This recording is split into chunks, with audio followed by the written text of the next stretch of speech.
And let's get to it then.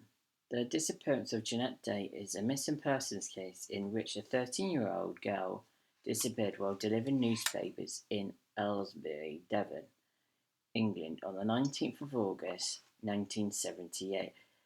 Uh, the disappearance extended search. Date's body has not been found and the case of a disappearance remains unknown. The case of is one of the British longest missing person inquiry and has been as a murder investigation by the Devon and Cornwall Police on Tate's disappearance and remains one of the British best known missing persons case. So Jeanette Louise Tate was born in Tutton, Somerset on 5th of May 1965. She was the only child born to John and Shelley Tate.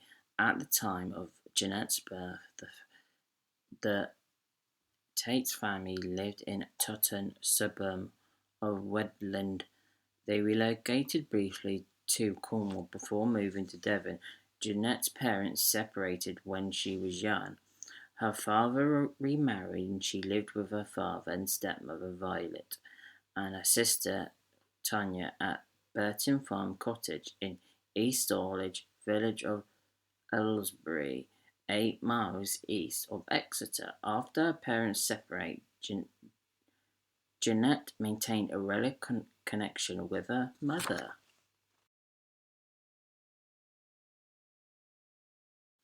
Disappearance. So Tate disappeared while delivering newspapers shortly after 3:30 p.m.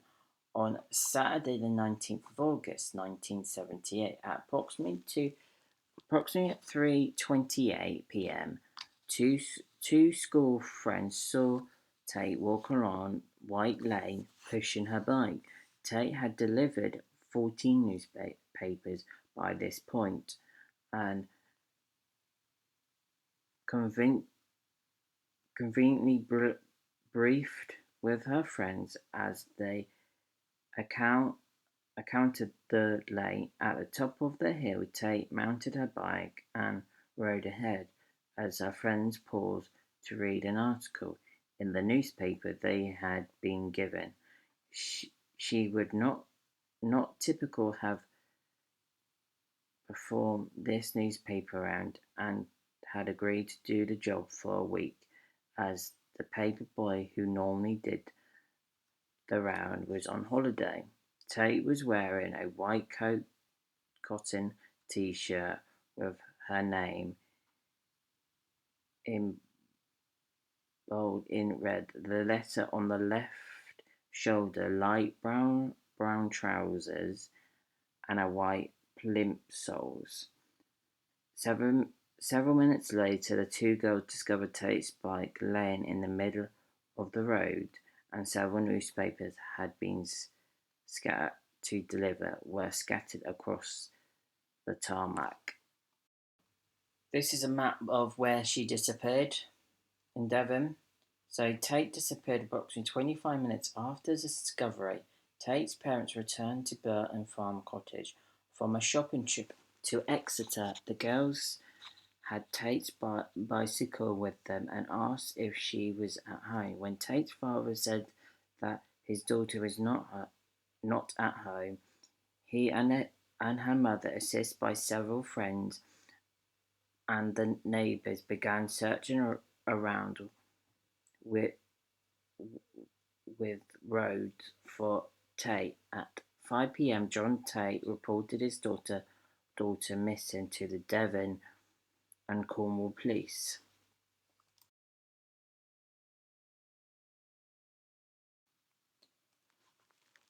With hours of Tate's disappearance, the police mounted an extended search. Several ununiformed policemen and the 5th detectives from Devon and Cornwall Police, assisted by mounted officers from Avon and Somerset Police, were assigned to the search.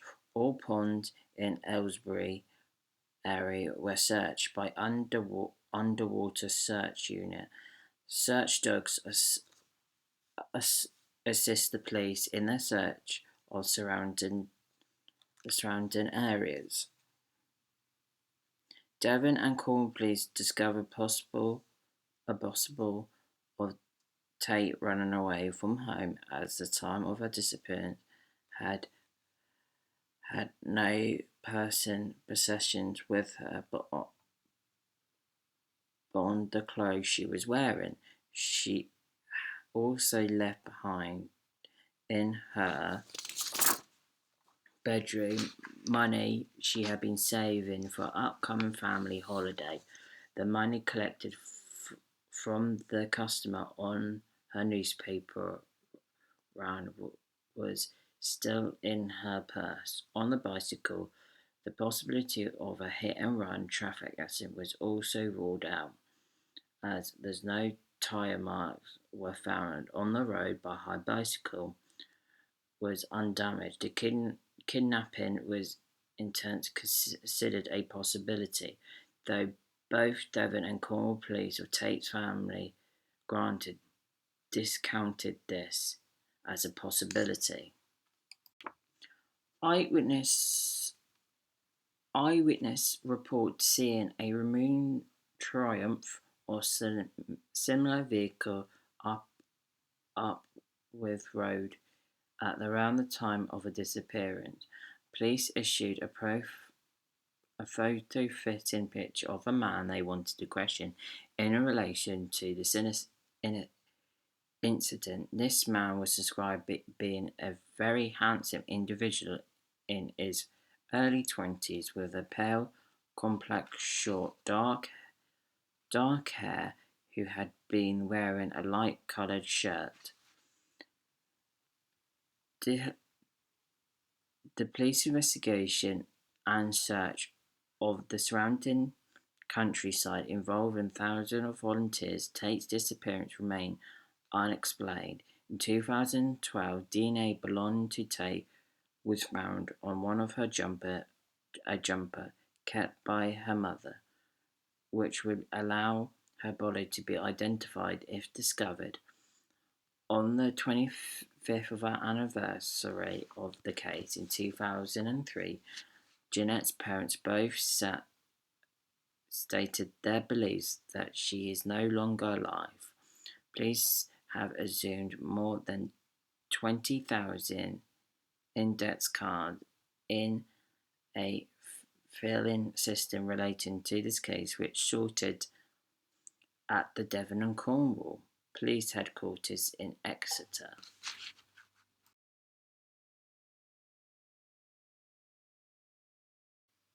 So I got these two photos up because prime suspect is Robert Black, which is on the left hand side, and this on the right hand side is a picture of as they draw when they a suspect, someone explains what they look like. Yeah. So, and I think the eyebrows and the eyes look very similar. So it wouldn't surprise me if it was him. But let's get going. Robert Black is a serial killer convicted in 1994 for a similar crime involving abduction and murder of a young girl. Was questioned by Devon and Cornwall police in connection with Tate's case during the course of his job as a long-distance delivery van driver in the 1970s. Black and had made a delivery in the Exeter area in 1996. An eyewitness claimed to have seen a vehicle of the model Black as known to have driven in 1978 at Exeter Airport. On the day Genette disappeared, the police inquired were unable to establish that the Black had